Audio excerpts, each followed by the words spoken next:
23. Pautuke ma Kipchoge Keino boma Kapsabet kidek dong karapar to kido ma chiro manyasani chakore yange chuny pauno.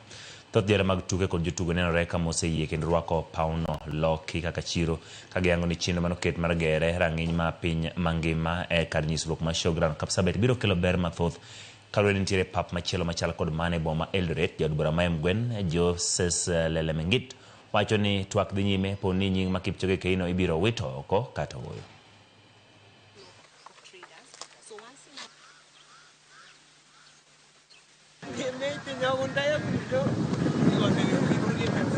Nikependa ibadilishwe juu Kipchoge tuko na Kipchoge Eldoret na hii ya Kapsabet. Wacha hiyo ya Eldoret ipaki ikuwe Kipchoge na hii ya Kapsabet ipaki tubadilishe, tupe chini hata yani tupe hata Brestin. Kwa maoni yangu ningependa tupe Ruto. Hata yeye akisikia huko atatuchengea uwanja na atajenga mzuri juu hatuna Brestin mwingine tunategemea ila huyo.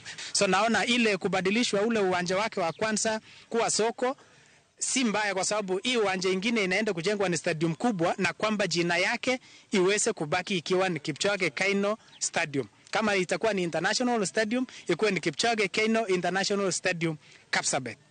There are talks that even if we build the modern stadium out there at the showground, it might as well retain the same name, Kipchoge Keino Stadium, or to hold the same name, a different name, Kapsabet Stadium.